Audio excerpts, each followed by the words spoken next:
그러면 오늘 12월 12일, 12, 10이네요. 12월, 12, 12. 12월. 아유, 주여. 한국은 그냥 요란하고 복잡하지만 우리는 어, 하나님을 예배하는 예배 자리에 서겠습니다.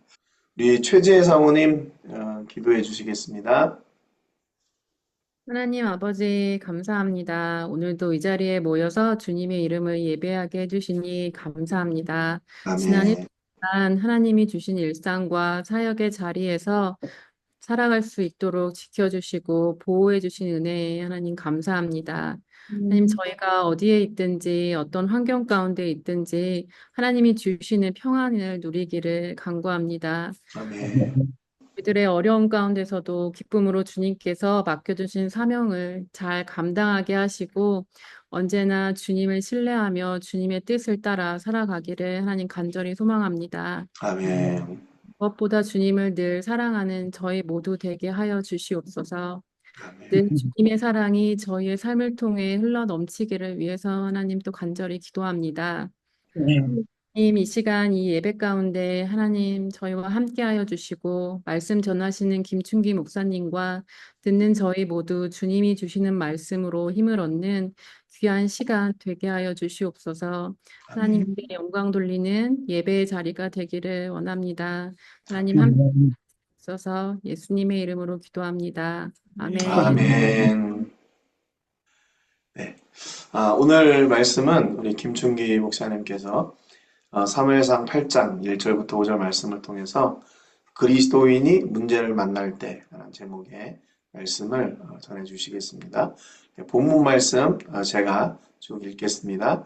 사무엘상 8장 1절부터 5절 말씀입니다.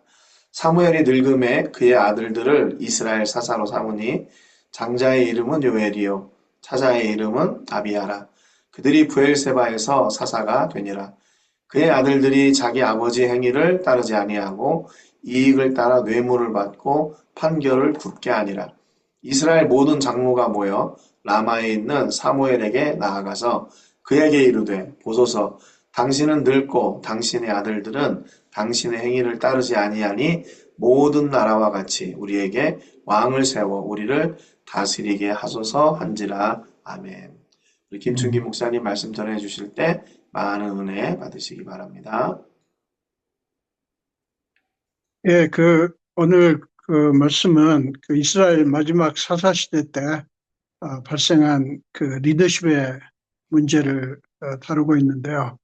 1절을 보면 이렇게 말씀합니다. 사무엘이 늙음에 그의 아들들을 이스라엘 사사로 삼으니 이렇게 말씀을 하는데 지금 사무엘이 이제 늙어서 더 이상 이제 나라를 다스릴 수 없게 되자 자연스럽게 그의 아들들을 이제 사사로 세우게 됩니다. 장자 요엘 그리고 차자 아비야를 사무엘을 이어서 나라를 다스릴 사사로 세운 거예요. 지금 리더십의 계승이 이루어졌는데 뭐 별 무리가 없죠. 뭐 당연히 그렇게 돼야 되는 것이고 그런데 뜻밖의 문제가 발생을 합니다. 그게 이제 3절에 나오는데요. 그 문제가 뭐냐면 그의 아들들이 어, 자기 아버지의 행위를 따르지 아니하고 뇌물을 따라 아니 이익을 따라 뇌물을 받고 판결을 굽게 했다 이런 말씀이 나오거든요. 그러니까 지금 사사로서는 있을 수 없는 그런 악을 행한 거죠. 그러니까 사사직의 계승이라는 제도나 계승 작업에는 뭐 아무런 문제가 없었어요. 당연히 그렇게 돼야 되는 것이니까 그렇게 됐는데 새롭게 세워진 그 사무엘의 두 아들들이 악을 행한 것 때문에 문제가 발생한 것입니다. 그러니까 문제 핵심은 사사로 임명된 사무엘의 두 아들들이 악을 행한 거예요. 그 사무엘 선지자, 위대한 그 선지자이자 사사인 사무엘의 아들들이 사사가 됐기 때문에 모든 게 그 잘 되리라고 기대를 했을 거예요. 그리고 이스라엘 백성들도 그리고 백성의 장로들도 이렇게 기대를 했을 것이고 사무엘 자신도 자기 아들들이 그렇게 악을 행하리라고 하는 생각은 전혀 못했겠죠. 우리가 왜 흔히 그런 말을 하잖아요. 훌륭한 부모 밑에 훌륭한 자식이 나온다. 뭐 이런 어, 얘기를 우리가 많이 하기도 하고 그런 기대를 합니다만은 그렇지 못한 경우도 많지 않습니까? 우리가 어떤 그 사람을 판단할 때 얼른 그 부모를 보지 않습니까? 보고 이제 그 부모를 보니까 이러니 이렇다 이렇게 하지만 뭐 그렇게 좀 참고할 필요는 있겠죠. 그렇지만 그것을 절대화하는 건 위험한 것 같아요. 그 신앙적인 방식도 아니고요. 그리고 교회에서 우리가 목회자를 청빙할 때 보면 여기 우리 김광주 목사님이나 신성호 목사님이나 부모님들이 목사님이신지 제가 모르겠는데 어쨌든 간에 그 목회자를 청빙할 때 보면 부모님이 훌륭한 목회자이면 그것을 거의 너무나 중요한 조건으로 이렇게 믿고 무조건 그 아들 목사를 청빙하는 경우가 많죠. 그래가지고 물론 좋은 일이지만 또 그런 어려움을 겪는 교회는 저는 또 교회를 또 봤거든요. 그래서 이제 그 방식이 좀 문제가 있는 것 같아요. 우리가 여러분도 그렇겠지만 누군가를 믿고 기대했다가 실망하신 적이 분명히 있을 거예요. 없는 분은 없을 겁니다. 근데 그런 때 우리가 탄식하면서 내뱉는 말이 있죠. 그게 뭡니까? 사람은, 인간은 진짜 믿을 게 못 돼. 라는 말을 하게 됩니다.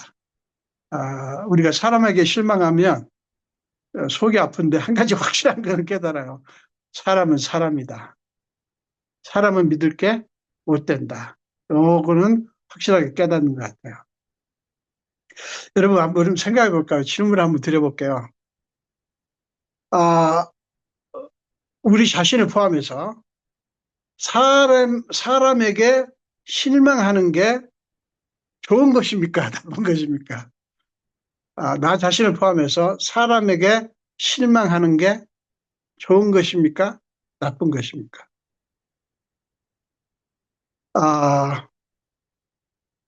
나쁘죠. 좋지 않죠. 그런데 신앙적으로는 좋은 것입니다. 신앙적으로. 왜 그런가 하면 사람에게 실망할 때 그 실망이 우리로 하여금 사람을 믿고 사람을 의지하는 태도를 바꿔주거든요. 정말 어떤 때는 정말 사람에 대해서 철저하게 실망해야 되겠다라는 생각을 할 때가 있어요. 근데 그럼에도 불구하고 저도 자꾸 사람을 믿고 의지하고 그런 태도가 아직도 있습니다만은 사실 우리가 사람을 믿고 사람을 의지한다고 하는 게 특별히 우리 사역자들한테 정말 문제가 있는 거죠. 우리가 사실은 가능한 대로 많은 사람들과 좋은 관계를 맺으면서 살아야 되겠지만 그게 지나쳐서 전적으로 사람을 믿고 사람을 의지하게 된다면 영적으로는 굉장히 위험한 것 같아요. 자칫 사람들과의 관계에 초점을 맞추다가 보면 하나님과의 관계를 소홀히 하는 경우가, 이건 뭐 주의 종을 비롯하여 뭐 모든 그리스도인들에게 쉽게 일어나는 그런 모습인 것 같아요. 신앙생활의 핵심은 한 가지잖아요. 하나님과 친밀한 관계를 갖는 것. 하나님과 친밀해지는 것. 그래서 하나님과 친밀한 관계를 맺는데 문제가 되고 방해가 되는 것들이 많지 않습니까? 그 중에 가장 중요한 게 우리 주변에 있는 사람들이에요. 그러면 사람들과의 관계를 나쁘게 해야 되냐? 그건 또 아니잖아요. 근데 어쨌든 간에, 우리가 하나님과의 친밀한 관계, 이게 핵심이다라는 거 놓치지 않으면 그 조정을 할 수 있지 않을까 하는 생각을 하게 됩니다. 자, 리더십의 위기에 직면한 백성의 장로들이 이제 문제 해결을 위해서 움직이지 않습니까? 4절, 5절에 나오는데 그들이 무엇에 초점을 맞추고 있는가를 한번 잘 보시기 바랍니다. 거기 보면 이스라엘 모든 장로가 모여 라마에 있는 사무엘에게 나아가서 그에게 이르되 보소서 당신은 늙고 당신의 아들들은 당신의 행위를 따르지 아니하니. 자, 거기까지는 정말 사실이죠. 별 문제가 없죠. 그런데 그 다음에 장로들이 내세우는 대책, 대안이 뭐냐면 모든 나라와 같이 우리에게 왕을 세워 우리를 다스리게 하소서 한지라. 자, 문제 진단을 지금 이 백성들이 잘 하고 있어요. 당신은 늙고, 그럼 이건 뭐 사실 아닙니까? 그리고 당신의 아들들은 당신의 행위를 따르지 아니하니. 이건 뭐 지금 일어난 사실이잖아요. 근데 그들이 그 내세운 해답이 뭐냐면 모든 나라와 같이 우리에게도 왕을 세워 우리를 다스리게 해달라 이러는 거예요. 자, 뭐가 문제의 핵심입니까? 사무엘의 아들들이 새로운 사사들이 하나님의 말씀을 따르지 않은 것 아닙니까? 자기 아버지의 그 선한 행위를 따르지 않은 거잖아요. 그 악을 행한 게 문제잖아요. 근데 거기 느닷없이 왜 왕이 나와요? 왕의 제도가? 그들이 내놓는 해결책이 이상하지 않습니까? 모든 나라와 같이 우리에게도 왕을 세워 우리를 다스리게 하소서. 여러분, 그들의 태도에는 두 가지 문제가 있어요. 하나는 리더십의 위기라는 중대한 문제를 앞에 두고 하나님의 사람 사무엘을 패싱한 거예요. 그건 사실은 인간 사무엘을 패싱한 게 아니라 하나님을 무시한 거죠. 왕을 세워달라고 지금 부탁을 합니다. 왜냐면 그게 그 권위, 설정된 권위니까. 자, 부탁을 하면서 그 중대한 결정을 하기 전에 사무엘에게 묻지도 않은 거예요. 둘째로는 사무엘과 의논이고 뭐고 없이 자기들의 생각대로 결정을 내리고 그것을 일방적으로 사무엘에게 들이민 거예요. 이렇게 해달라는 거예요. 다른 건 생각할 거 없다는 거예요. 그 결정을 할 때 사무엘뿐만 아니라 하나님을 철저히 배제했다고 하는 것이 문제입니다. 하나님 그들의 태도를 이렇게 표현을 하시죠. 8절에 보면 우리 읽지는 않았는데요. 8절에 보면 이렇게 말씀을 합니다. 내가 그들을 애굽에서 인도하여 낸 날부터 오늘까지 그들이 모든 행위로 나를 버리고 다른 신들을 섬김같이 네게도 그리하는도다. 이걸 조금 그 현대인의 성경으로 이렇게 보면 그들이 이집트에서 내가 그들을 이끌어낸 그날부터 지금까지도 계속 저들이 나를 버렸다. 그리고 다른 신들을 섬겼다. 근데 지금 너한테도 똑같은 짓을 지금 하고 있다라고 지금 하나님이 지적을 하는 거예요. 하나님이 그들의 문제를 지금 지적하고 있지 않습니까? 자, 그들이 내민 소위 개혁안이라고 하는 게 이게 뭐냐면 모든 나라와 같이 우리에게도 왕을 세워달라는 거예요. 자, 사사 제도에 문제가 있으니까 왕의 제도가 필요하다는 거 아닙니까? 그들 주장에 중요한 게 하나 빠져 있죠. 하나님이 없어요.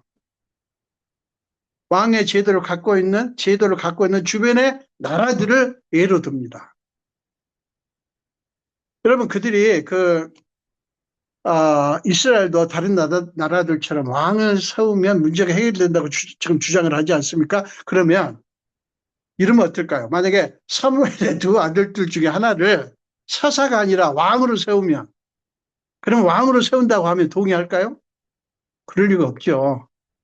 왜요? 지금 그 사사 제도 안에 있는 그 사사들이 지금 문제인 거잖아. 사사 제도가 문제가 있는 것이 아니라.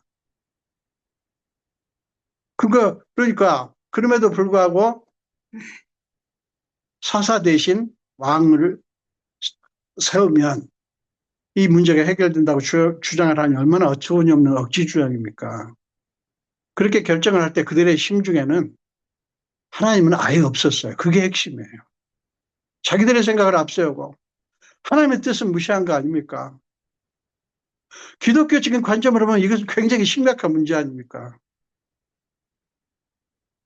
자, 이사야서 31장에 보면요. 이사야서 31장 1절에서 3절까지를 보면 이런 말씀이 나옵니다. 도움을 구하러 애굽으로 내려가는 자들은 화 있을진저.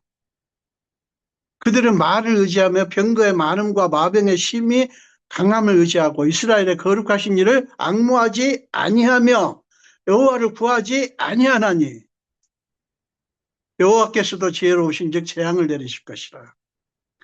그 다음에 건너뛰어서 애굽은 사람이요 신이 아니며 그들의 말들은 육체요 영이 아니라 여호와께서 그의 손을 펴시면 돕는 자도 넘어지며 도움을 받는 자도 엎드러져서 다 함께 멸망하리라. 자, 이 말씀은 뭡니까? 그들이 인간의 힘, 말, 병거, 마병, 인간의 힘을 의지한 나머지 하나님을 앙무하지 않고 하나님을 구하지 않은 것이 하나님께 엄청난 죄가 된다고 하는 것을 보여주는 말씀이에요. 그래서 하나님은 도움을 구하러 애굽으로 내려간 자들은 화 있을진저라고 선포하신 거예요. 자, 하나님은 자기 백성들이 하나님을 의지하지 않고 인간의 힘을 의지하는 것을 얼마나 미워하시는가를 보여주는 말씀 아닙니까? 여기서 재밌는 게요. 이사야서 말씀에서 재밌는 것이 이제 그들이 그렇게 한다고 하면서도 뭐냐면 여호와께서도 지혜로우신즉 이런 이 말씀이 나옵니다. 아, 너희가 그렇게 머리를 쓰냐?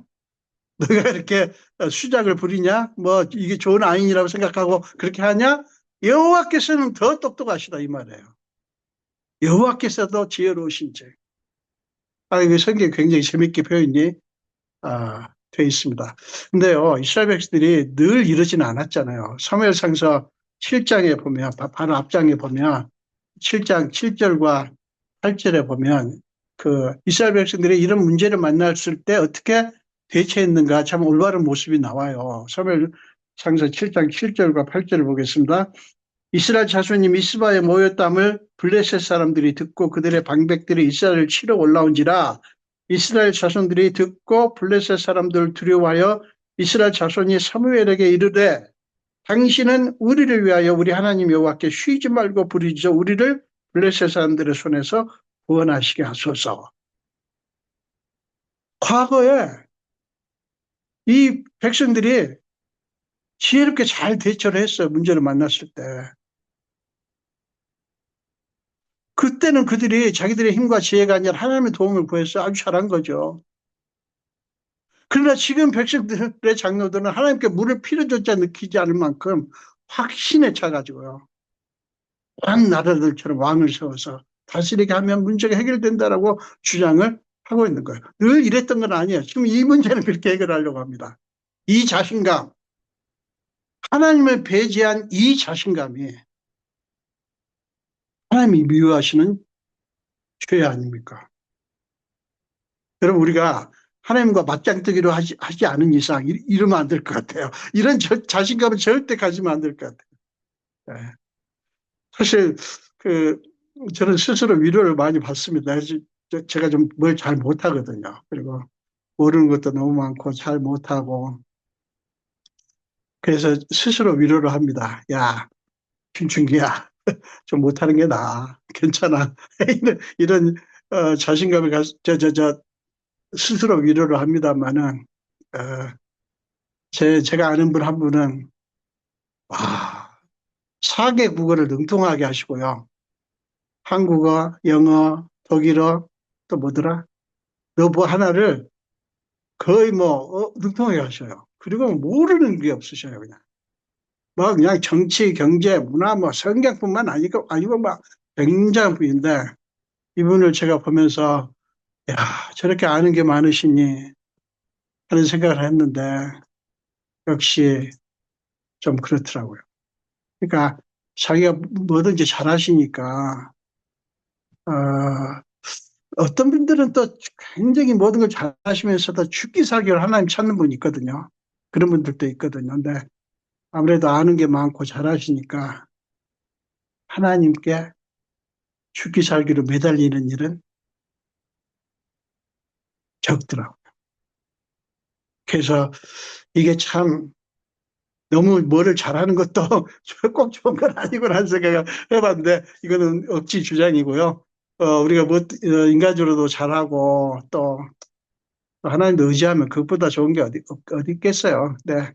그러니까, 이스라엘 백성들은, 장로들은 뭐냐면, 이들 어떤 태도입니까?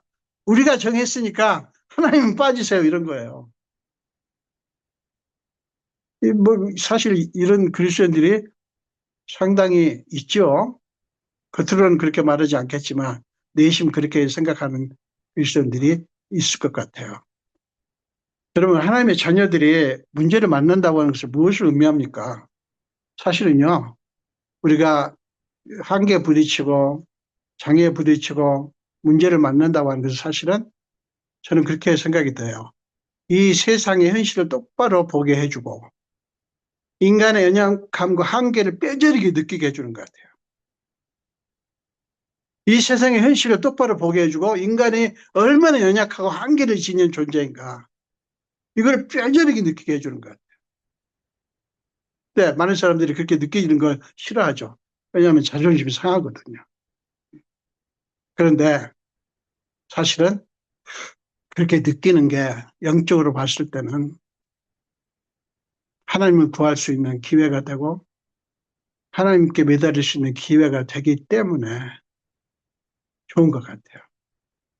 우리가 어떤 그 문제를 만날 때면 꼭 점검하고 확인할 게 있죠. 그게 뭐냐면 내 자신의 영적인 상황을 좀 생각을 해봐야 되는 거죠. 그때 우리는 솔직하게 핑계대지 않고 내가 지금 어떤 상황 가운데 있나, 내가 지금 무엇을 위해서 이렇게 죽기 살기로 추구를 하고 안타까워하고 무엇 때문에 이렇게 속상해하고 지금 내가 뭐를 추구하고 있나 이거를 좀 솔직하게 좀 돌아볼 필요가 있을 것 같아요.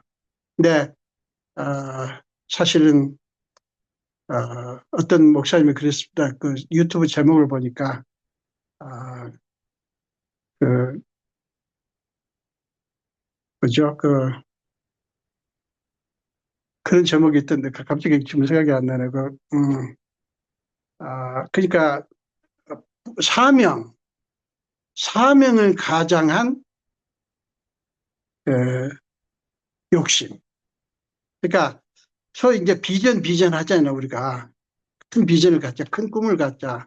근데 이제 그 꿈이 사실은 굉장히 비전을 크게 갖자, 큰 꿈을 꾸자 참 좋은데 사실 정말 큰 꿈이 뭐죠? 교인이 지금 100명인데 그러면 1000명, 10,000명으로 하자. 그리고 지금 교회 예산이 좀 이런데, 이만큼 하자. 이게 큰 꿈일까요? 사실, 그리스도인들의 큰 꿈은 날이 갈수록 하나님과 더 가까워지고, 하나님을 더 붙들게 되고, 하나님을 더 의지하게 되고, 이게 진짜 큰 꿈 아닐까요?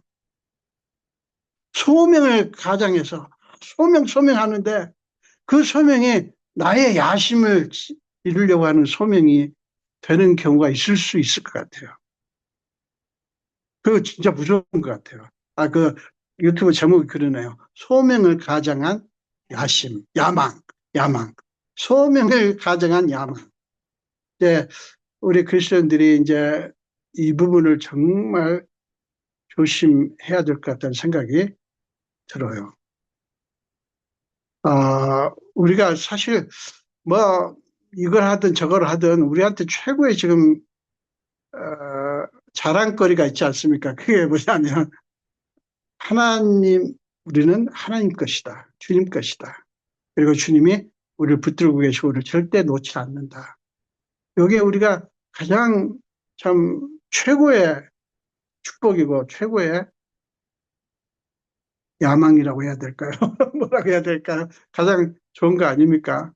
근데 나머지는 사실은 뭐 우리가 참 사역을 하면서 좋은 결과가 나와야 되고 그거는 우리가 추구를 해야죠. 그거를 추구하는 자체가 뭐가 나빠요. 뭐 당연히 해야죠. 그런데 이제 그럴 때 핵심을 놓치지 않아야 되는데 그 핵심이 뭐냐면 내가 지금 정말 하나님과 어떤 관계에 있는가. 그 하나님, 그 소위 관계가 아주 끈적끈적하다는 표현이 참 별로 이렇게 안 좋은 느낌을 주는 표현입니다만은, 기분 나쁜 표현입니다만은, 사실 그것 빼면 하나님과 정말 뗄래야 뗄 수 없는 그냥 그런 관계가 조금이라도 손상이 된다면 나머지가 뭐가 의미가 있을까 싶어요. 예, 사실 우리가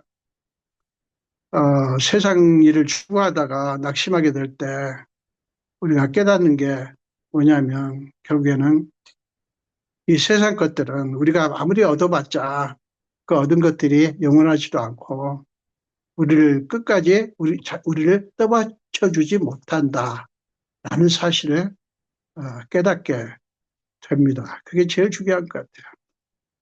그래서 저는 저도 여기 와서 지금 사역을 하면서 실패하기를 제가 원할 리가 없죠. 그러나 어, 제가 이제 인제사 지금 74세가 넘어서 이제사 정말 더 아주 뼈가 저리게 느끼는 것 같아요.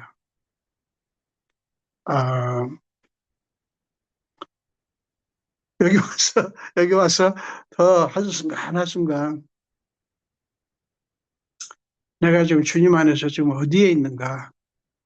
자꾸 계속 꼭 죽을 날 받아놓은 것처럼.